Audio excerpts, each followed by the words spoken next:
शुरू से स्टार्ट करेंगे। फर्स्ट ऑफ ऑल है इंट्रोडक्शन। इंट्रोडक्शन में हम देखेंगे कि व्हाट इज़ केमिस्ट्री, केमिस्ट्री बच्चे क्या होती है। उसके बाद उसके साथ साथ कि भाई केमिस्ट्री को केमिस्ट्री कहते क्यों हैं, किस बेस पे हम इसको केमिस्ट्री का नाम देते हैं। अंडरस्टैंड? अच्छा जी। उसके बाद हमने पढ़ना है कि केमिस्ट्री की जो फर्दर ब्रांचेस हैं वो कितनी हैं, और हर एक ब्रांच का हमने क्या करना है बेटे, उसको ब्रीफली एक्सप्लेन करना है। अंडरस्टैंड? स्टार्ट करते हैं जी केमिस्ट्री से। अच्छा, अब आपने साइंस तो पढ़ रखा होगा कि भाई साइंस किसे कहते हैं। साइंस का पता है किसे कहते हैं?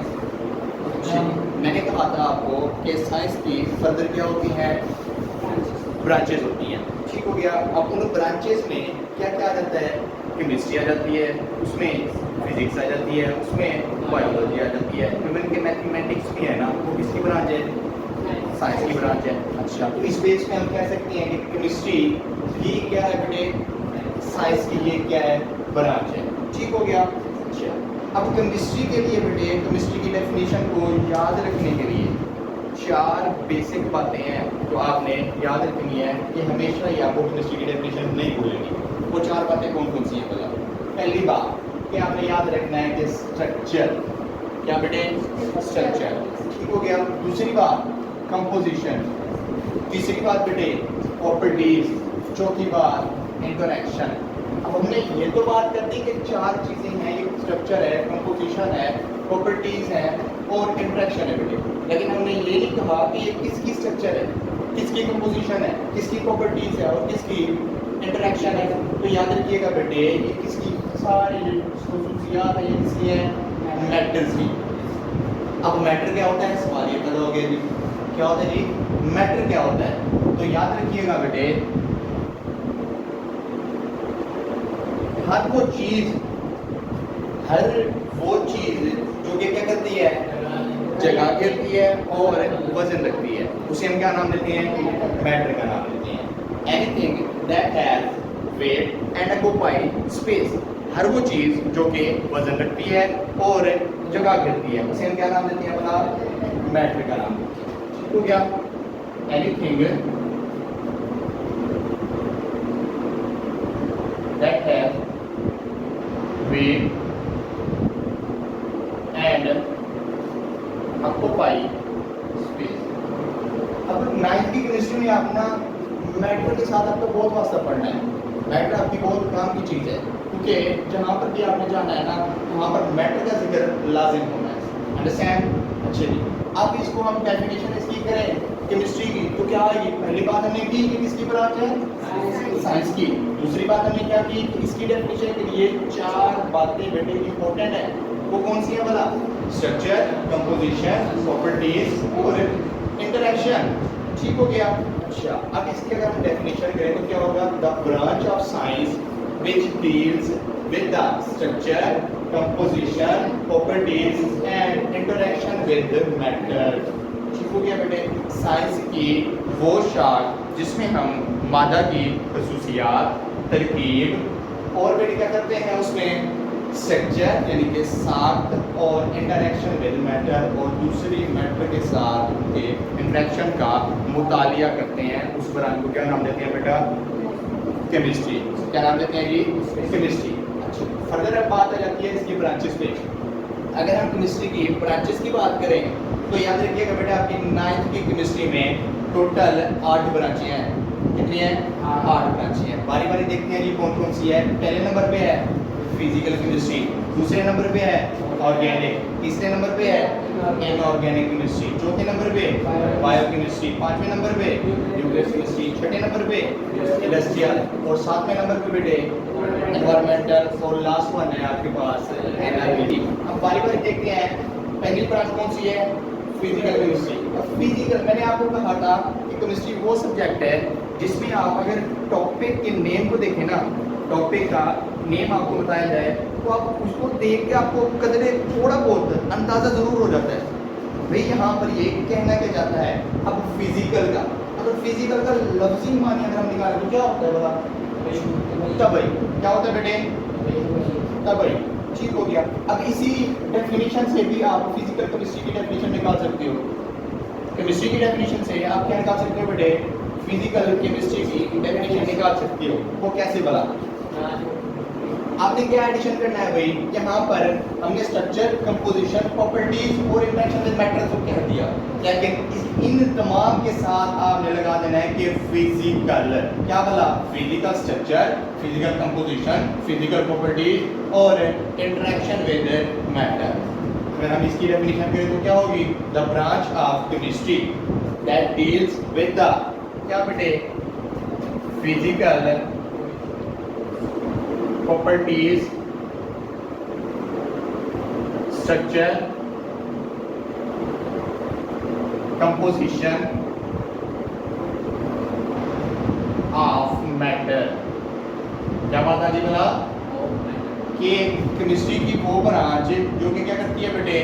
तबई खसूसियात का जिसमें मुताला करते हैं और साख का मुताला करते हैं और बेटे मादा की कंपोजिशन यानी कि बनावट का मुताला करते हैं, उन्हें हम क्या नाम देते हैं? Physical chemistry. अच्छा जी, अब दूसरे नंबर पे आ जाती है ऑर्गेनिक केमिस्ट्री। क्या आ जाती है जी? Organic chemistry. मैंने आपको पहले ही बात की थी कि ऑर्गेनिक केमिस्ट्री पढ़ने से पहले आपको ये पता होना चाहिए कि ऑर्गेनिक किसे कहते हैं। क्या बेटा? ऑर्गेनिक किसे कहते हैं? अच्छा जी, अब दो बातें हैं यहाँ पर, एक है ऑर्गेनिक कंपाउंड, दूसरे बेटे इनऑर्गेनिक कंपाउंड। कौन कौन से हैं? इनऑर्गेनिक। अब ऑर्गेनिक कंपाउंड क्या होते हैं? कल ही मैंने आपको बताया था कि हाँ जी, ऑर्गेनिक के लिए क्या जरूरी है? Carbon plus hydrogen. अब जो भी कंपाउंड होगा ना उसमें अगर कार्बन और हाइड्रोजन आ जाए तो उस कंपाउंड को हम क्या नाम देंगे जी? ऑर्गेनिक। ऐसा कंपाउंड जिसमें कार्बन, हाइड्रोजन और उसके डेरिवेटिव्स हो, ये मैंने आपको बताया था कि क्या हो उसके मॉर्फोस, तो उसे हम क्या नाम देते हैं जी? ऑर्गेनिक कंपाउंड का नाम देते हैं। लाइकवाइज अगर हम बात करें बेटे इनऑर्गेनिक कंपाउंड की तो क्या होंगे? मैंने क्या कहा था? ये एक दूसरे के क्या हैं? अपोजिट है। ठीक है, अगर कार्बन हाइड्रोजन यहाँ पर है तो दूसरी साइड में कार्बन और हाइड्रोजन नहीं होगा, यानी कि कार्बन प्लस हाइड्रोजन यहाँ पर नहीं होंगे। तो इसकी अगर हम डेफिनेशन करें तो क्या कर सकते हैं इनऑर्गेनिक कंपाउंड की? कि ऐसे कंपाउंड जिनमें कार्बन और हाइड्रोजन ना हो, बाकी तमाम एलिमेंट्स हो, हमें कोई कंसर्न नहीं है, लेकिन बेटे कार्बन और हाइड्रोजन उन कंपाउंड में ना हो, वो क्या कहलाते हैं? इनऑर्गेनिक। अब ऑर्गेनिक और इनऑर्गेनिक समझ आ गई क्या होते हैं, तो फिर आप इजीली इसकी क्या कर सकते हो? डेफिनेशन कर सकते हो। क्या बोला? The branch of chemistry that deals with the organic compound. इसे बेटे केमिस्ट्री की ऐसी ब्रांच जिसमें हम क्या करते हैं? ऑर्गेनिक कंपाउंड्स का मुतालिया करते हैं, उसे हम क्या नाम देते हैं जी? Organic chemistry. अच्छा जी, लाइकवाइज हमारे पास है इनऑर्गेनिक केमिस्ट्री। नाम से ही जाहिर है कि केमिस्ट्री की वो ब्रांच जिसमें हम क्या करते हैं? इनऑर्गेनिक कंपाउंड्स का क्या करते हैं? मुतालिया करते हैं। शाबाश, इन्हें हम क्या नाम देते हैं जी? Inorganic chemistry. अंडरस्टैंड? अच्छा, अब चौथे नंबर पे आ जाती है बेटे बायोकेमिस्ट्री। क्या रहती है? बायोकेमिस्ट्री। यहाँ पर दो वर्ड है, कितने हैं? दो वर्ड। कौन कौन से बोला? एक बायो और दूसरी केमिस्ट्री। बायो का लिविंग मीनिंग पता है आपको क्या होता है? क्या नाम क्या होता है? लिविंग। किसे कहते हैं बायो? लिविंग को, या आप कह सकते हैं कि जानदार। ठीक है, किसे कहते हैं? लिविंग को या जानदार को। अब नाम से ही जाहिर है कि ऐसी केमिस्ट्री जिसमें हम क्या करते हैं जी? जानदारों का मुतालिया करते हैं। क्या करते हैं जी? अब जानदारों का मुतालिया नहीं होगा, जानदारों के अंदर होने वाले डिफरेंट केमिकल जो रिएक्शंस होते हैं और उनकी जो खसूसियात होती हैं और उनकी जो स्ट्रक्चर होती है उसका मुतालिया क्या कहलाता है बोला? बायोकेमिस्ट्री कहलाता है। अगर हम इसकी डेफिनेशन करें हम तो क्या होगी कि केमिस्ट्री की वो ब्रांच जिसमें हम क्या करते हैं? केमिकल रिएक्शंस का मुतालिया करते हैं। क्या करते हैं? Chemical reactions and properties within living organism, within living organism। कि जानदारों के अंदर क्या बेटे केमिकल रिएक्शन और उसकी खसूसियात का मुतालिया क्या कहलाता है, बायोकेमिस्ट्री कहलाता है। अंडरस्टैंड? अच्छा जी, उसके बाद आ जाते हैं न्यूक्लियर केमिस्ट्री। अब न्यूक्लियर, अंदाजा है न्यूक्लियर को क्या कहते हैं? न्यूक्लियर कोई गैस है आपको? हाँ, न्यूक्लियर पावर आपने सुन रखा होगा कि रेडिएटर होती हैं, न्यूक्लियर पावर स्टेशन होते हैं, ठीक है, वो किसके काम आते हैं? ये एटम बम वगैरह बनते हैं, ये पता है? वो जो बनते हैं बेटे वो किस केमिस्ट्री के तहत? न्यूक्लियर केमिस्ट्री के, ठीक है। बेसिकली न्यूक्लियर केमिस्ट्री में हम बेटे स्टडी करते हैं रेडियो एक्टिविटी को। किसको? Radio activity. अब रेडियो एक्टिविटी क्या होती है? रेडियो एक्टिविटी ऐसा फेनोमेना जिसके जरिए रेडिएशंस इमिट होती हैं। क्या होती हैं? रेडिएशंस खारिज होती हैं, उसे हम क्या नाम देते हैं? Radio activity. अंडरस्टैंड? अब न्यूक्लियर केमिस्ट्री क्या होगी? तो केमिस्ट्री की वो ब्रांच, केमिस्ट्री की वो ब्रांच जिसमें हम क्या करते हैं बेटे? रेडिएशंस का मुतालिया करते हैं। किसका? रेडिएशंस का या रेडियो एक्टिविटी का मुतालिया करते हैं, उसे हम क्या नाम देते हैं? बोला न्यूक्लियर केमिस्ट्री। ये कहाँ का इम्प्लीमेंट होती है? ये बेटे एटम बम की प्रिपरेशन में। इसमें एटम बम की प्रिपरेशन में क्या होती है? इम्प्लीमेंट होती है। इसकी एप्लीकेशन है बेटे न्यूक्लियर पावर जनरेशन, ठीक है। ये बिजली पैदा करने के लिए भी इस्तेमाल हो सकती है, ठीक है। और क्या करती है? ये रेडिएशन इमिट होती है। क्या करती है? रेडिएशन इमिट करती है। अच्छा, उसके बाद है बेटे इंडस्ट्रियल केमिस्ट्री। क्या है जी? Industrial chemistry. अब इंडस्ट्रियल केमिस्ट्री क्या होती है? इंडस्ट्रीज से ही क्या है ये इंडस्ट्रियल केमिस्ट्री? इंडस्ट्रीज से ही निकली हुई है, यानी कि इंडस्ट्रीज का पता लगा क्या लगाएगा इंडस्ट्रियल केमिस्ट्री? नहीं बच्चे, क्या होगा कि इंडस्ट्रियल केमिस्ट्री ऐसी केमिस्ट्री की वो ब्रांच हुई जिसमें हम क्या करते हैं? तजारती पैमाने पर क्या बेटे? तैयार करदा अशिया का मुतालिया करते हैं। क्या करते हैं बेटे? इंडस्ट्रियल स्केल पे जो चीज़ों की प्रिपरेशन हो रही है उनका मुतालिया क्या कहलाता है बेटे? अब इंडस्ट्रियल केमिस्ट्री की सिंपली डेफिनेशन क्या होगी कि केमिस्ट्री की वो ब्रांच जिसमें हम क्या करते हैं जी? ऐसी चीज़ों का मुताला करते हैं जो कि क्या होती हैं? इंडस्ट्रियल स्केल पे बन रही है। The branch of chemistry that deals with the study of things that are prepared commercially या that are prepared on industrial scale। ये केमिस्ट्री की वो ब्रांच जिसमें हम उन चीज़ों का मुताला करते हैं जो कि इंडस्ट्रियल स्केल पे क्या हो रही हैं? बन रही हैं या तैयार हो रही हैं। अंडरस्टैंड? तो वो क्या कहलाती है जी? इंडस्ट्रियल केमिस्ट्री कहलाती है। अंडरस्टैंड? अच्छा जी, उसके बाद सेकंड लास्ट है एनवायरमेंटल केमिस्ट्री। अब एनवायरमेंटल नाम से ही जाहिर है कि क्या करेंगे? एनवायरमेंट का मुताला करेंगे। क्या करेंगे? एनवायरमेंट। अब एनवायरमेंट का मुताला क्या कैसे करेंगे केमिस्ट्री में?